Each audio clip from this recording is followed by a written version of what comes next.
আল্লাহ কেন নারীকে মাটি থেকে সৃষ্টি করেননি? কেন নারীকে পুরুষের পাঁজরের হাড় থেকে তৈরি করা হয়েছে? নারীকে যেই পুরুষের পাঁজরের হাড় থেকে সৃষ্টি করা হয়েছে তার সাথেই কি তার বিয়ে হবে? আমরা কি সকলেই মাটি থেকে তৈরি, নাকি কেবল আদম আলাইহিসসালাম মাটি থেকে তৈরি? আজকের ভিডিওটি খুব তথ্যবহুল, তাই ভিডিওটি শেষ পর্যন্ত দেখুন। আশা করি অনেক অজানা বিষয় জানতে পারবেন। আল্লাহ পবিত্র কোরআনে ইরশাদ করেছেন, নিশ্চয়ই আমি মানুষকে কালো ও ঠনঠনে শুকনো মাটি দিয়ে তৈরি করেছি। একটি বর্ণনা মতে যখন আল্লাহ তাআলা হযরত আদম আলাইহিসসালামকে সৃষ্টি করার ইচ্ছে করলেন, তখন আল্লাহ আজরাইল আলাইহিসসালামকে হুকুম করলেন পৃথিবী থেকে মাটি নিয়ে আসতে। তখন আজরাইল আলাইহিসসালাম এক মুঠো মাটি নিয়ে আল্লাহর দরবারে চলে যান। তার হাতে যে মাটি উঠে এসেছিল তার 7টি রং ছিল, সাথে বিভিন্ন ধরনের মাটি ছিল। সেই এক মুষ্টি মাটিতে সব ধরনের মাটি ছিল। এরপর আদম আলাইহিসসালামকে সৃষ্টি করার পরে তার পাঁজরের হাড় থেকে এক মহিলাকে সৃষ্টি করেন, যিনি হলেন বিবি হাওয়া আলাইহিসসালাম। বিবি হাওয়া দুনিয়াতে আগমনকারী প্রথম নারী ছিলেন। হযরত আবু হুরায়রা রাদিয়াল্লাহু তাআলা আনহু হতে বর্ণিত, মহানবী সাল্লাল্লাহু আলাইহি ওয়াসাল্লাম বলেছেন, যে ব্যক্তি আল্লাহ ও আখিরাতের প্রতি বিশ্বাস রাখে সে যেন তার প্রতিবেশীকে কষ্ট না দেয় এবং নারীর সাথে সৎ ব্যবহার করে। নারীদের সাথে তোমরা খারাপ আচরণ করো না, কেননা নারীদেরকে পুরুষের পাঁজরের বাঁকা হাড় থেকে সৃষ্টি করা হয়েছে। পাঁজরের সবচেয়ে বাঁকা হাড় হচ্ছে উপরের অংশ।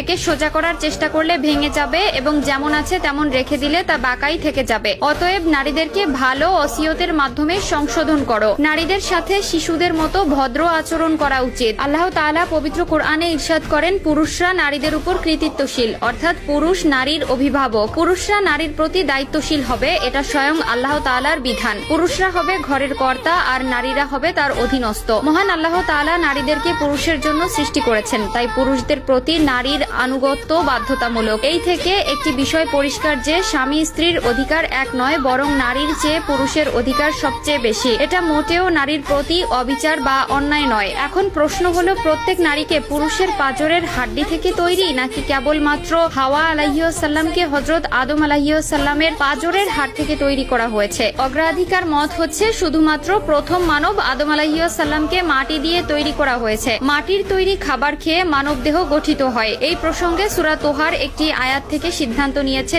যে মানুষকে সৃষ্টি করা হয়েছে মাটি থেকে। আল্লাহ তাআলা পুরুষকে তার প্রতি ইঙ্গিত দেন। আল্লাহ ইরশাদ করেন, আমি নারীদেরকে কাদা মাটি দিয়ে সৃষ্টি করিনি। নারী সৃষ্টি হয়েছে পুরুষেরই অংশ থেকে, যাতে নারীরা তার প্রতি অনুগত থাকে, পর্দা করে এবং পবিত্রতা বজায় রাখে। নারীর পবিত্রতা কতটুকু জানেন? আল্লাহর ফেরেশতারাও জানে না নারীকে কোন উপাদান দিয়ে তৈরি করা হয়েছে, আর সেই পবিত্রতা আজ অনায়াসে বিলিয়ে দিচ্ছে। নাউজুবিল্লাহ।